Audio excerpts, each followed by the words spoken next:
Sir പറഞ്ഞ പോലെ തന്നെ നല്ലൊരു വലിയ ബലൂണായിട്ടാണ് നമ്മളെല്ലാവരും നിൽക്കുന്നത്. പക്ഷെ ഞാൻ പറയട്ടെ, എൻ്റെ ഹസ്ബൻഡിൻ്റെ കയ്യിൽ നല്ലൊരു മുട്ടുസൂചി ഉണ്ട്, നല്ലൊരു കയറുണ്ട്. ആള് കുത്തുന്നേട്ട് പുറത്ത് നിൽക്കുന്നുണ്ട്. അപ്പോൾ ചിലപ്പോൾ മുട്ടുസൂചിയായിട്ട് കുത്തും, ചിലപ്പോൾ കയറിയിട്ട് ആ ബലൂണ് കെട്ടി പൊന്തിച്ചേരും ചെയ്യും. ആൾ ഒരേ സമയം പ്ലാൻ പറയുകയും ചെയ്യും, ഒരേ സമയം എന്നോട് പറയും ഈ അടിക്കാൻ കിട്ടിയത് അടിച്ചിട്ട് ആ മെഷീൻ്റെ മുകളിൽ ഇരുന്നോ പറയും. അപ്പോൾ 2 ആഴ്ച മുന്നേ എൻ്റെ ലീഡേഴ്സ് റംല മാഡം ഷെയർ സാറും RTP എന്ന് പറഞ്ഞ് വിളിച്ചോണ്ടേ ഇരുന്നു.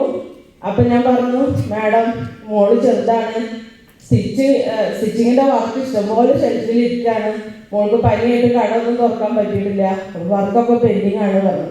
അപ്പം എന്നോട് റംല മാഡം പറഞ്ഞൊരു വാക്കുണ്ട്, ഈ എന്നും ആ മുക്കിൽ ആ മെഷീൻ്റെ മുകളിൽ ഇരിക്കേണ്ടി വരും, ഈ പ്രാവശ്യം ഈ RTPക്ക് പങ്കെടുത്തിട്ടില്ലെങ്കിൽ പറഞ്ഞു. മാഡം എപ്പോഴും പറയും RTP എന്ന് പറഞ്ഞാൽ വേറെ ലെവലാണ് മക്കളെ എന്ന് പറയുന്നത്. ഇവിടെ വന്നപ്പോഴാണ് അത് മനസ്സിലായത്. വളരെ വളരെ വളരെ ശരിയാണ്. RTPയിൽ നമ്മൾ ഇൻഡസ്ട്രിയിൽ എങ്ങനെ വിജയിക്കണം എന്നുള്ളതല്ല, നമ്മൾ നല്ലൊരു അമ്മ എങ്ങനെ ആവണം, നല്ല ഭാര്യ എങ്ങനെ ആവണം, നല്ലൊരു ഭർത്താവ് എങ്ങനെ ആവണം, നല്ലൊരു മക്കളായി എങ്ങനെ വളരണം എന്നുള്ളതാണ് ഇവിടെ എടുക്കുന്ന ഓരോ സെക്ഷനും. എൻ്റെ ഒരു ആഗ്രഹം പറയട്ടെ, വേറൊരാഗ്രഹമാണ് കേട്ടോ. ഒരു 5 വർഷം കഴിഞ്ഞാൽ നമ്മൾ നല്ലൊരു റാങ്കിലൊക്കെ എത്തിക്കഴിഞ്ഞാൽ ഇവിടെ ഇപ്പോൾ ഒരു ലേഡീസ് ഒരു സെക്ഷൻ കൈകാര്യം ചെയ്തിട്ടില്ല, കുറേ സാറുമാരാണ് ഇവിടെ സെക്ഷൻ കൈകാര്യം ചെയ്തിട്ടുള്ളത്.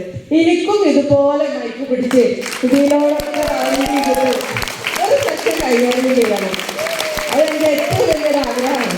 പിന്നെ ഹസ്ബൻഡ് പറഞ്ഞു എന്നോട് 2 ദിവസം ഇനി പോയിക്കോ, ഇനി നേരാവുകയാണെങ്കിൽ ഞാൻ അടുത്ത മാസം RTPക്ക് പോകാമെന്ന് പറഞ്ഞു. ഹസ്ബൻഡിന് പോകാനുള്ള RTP ചാർജ് ഞാൻ തന്നെ ഉണ്ടാക്കിയിട്ട് കൊടുക്കും. അത് ഇൻഡസ്ട്രിയിൽ ഞാൻ എന്തായാലും ഈ ഒരാഴ്ച കൊണ്ട് തന്നെ ഉണ്ടാക്കിയിട്ട് ഞാൻ നേരത്തെ ബുക്ക് ചെയ്യും. റംല മാഡം ഞാൻ ഇപ്പോൾ തന്നെ ബുക്ക് ചെയ്യാണ്. അടുത്ത മാസം എൻ്റെ ഹസ്ബൻഡ് ഇതിലേതിലേലും ഒരു ചാനലുണ്ടാവും. അപ്പോൾ എല്ലാവർക്കും നല്ല വിജയം ഉണ്ടാക്കാൻ പറ്റട്ടെ. എന്നോട് RTPയുടെ കാര്യം പറഞ്ഞപ്പോൾ ഞാൻ പറഞ്ഞു, ഞാൻ 5 വർഷം പഞ്ചായത്തിൽ മെമ്പറായിരുന്നു. അപ്പോൾ ഒരാഴ്ച എനിക്ക് ട്രെയിനിങ് കിട്ടിയിട്ടുണ്ട് കിലയിൽ ട്രെയിനിങ് കിട്ടിയ വലിയ സംഭവമായിട്ട് ഞാൻ പറഞ്ഞു. പക്ഷെ കിലയിലുള്ള ട്രെയിനിങ് ഒന്നും ഒരു ട്രെയിനിങ് അല്ല,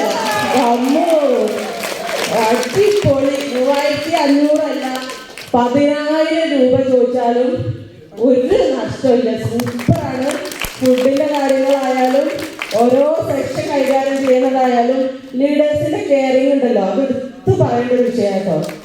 ലീഡേഴ്സ് നമ്മളെ ലേഡീസിനോടുള്ള ഇടപഴകലും, നമ്മളൊരു ഡാൻസൊക്കെ കളിക്കുമ്പോൾ നമ്മളങ്ങനെ ഒരു വശത്തേക്ക് ഇപ്പോൾ ആ സാറ് പേരെന്താ, വിഷ്ണു സാറാണ്. സാറ് ഞങ്ങളങ്ങനെ ഒരു കൈയിട്ട് ഇങ്ങനെ കവർ ചെയ്ത് പിടിക്കുന്നുണ്ടായിരുന്നു ഡാൻസ് കളിക്കുമ്പോൾ. അത് എനിക്ക് ഭയങ്കര കംഫർട്ടായിട്ട് തോന്നിയിട്ടാണ്. Thank you sir, thank you. പിന്നെ നോമ്പുണ്ടായിരുന്നു ഞാൻ കുറച്ച് പേർക്ക്. ആ നോമ്പുണ്ടായപ്പോൾ വിഷ്ണു സാറ് ബാങ്ക് കൊടുക്കുന്ന സമയമായപ്പോൾ വേഗം പോയി ബോട്ടിലൊക്കെ എടുത്ത് കൊടുന്ന് നോമ്പുള്ളവർക്ക് കൊടുക്കുന്നുണ്ട്. അതൊക്കെ വലിയൊരു പ്ലസ് പോയിന്റാണ്.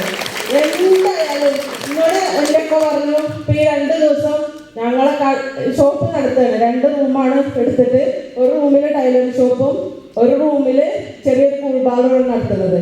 അപ്പോൾ അവിടെ പൂരാണ്, ഇന്നലെ ഇന്നും പൂരം നടന്നുകൊണ്ടിരിക്കുക. അപ്പോൾ ഞാൻ ഷെയർ സാറോട് RTPക്ക് ഉണ്ട് എന്ന് പറഞ്ഞ 1000 രൂപ അഡ്വാൻസ് കൊടുത്തപ്പോൾ ഒരാഴ്ചയായിട്ട് എൻ്റെ ഹസ്ബൻഡിനോട് പറയാണ്, 2 ദിവസം അവിടെ പൂരാണ് കേട്ടോ, കട അടച്ചിട്ടാൽ കച്ചവടം മൊത്തം പോകും.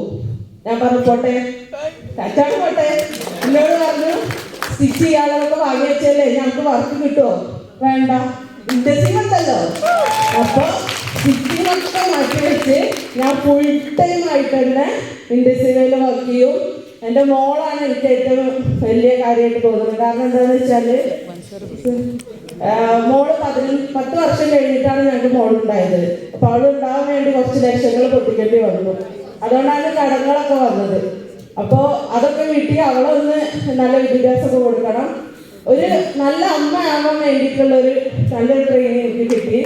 അതിനെല്ലാ ലീഡേഴ്സിനോടും താങ്ക് യു.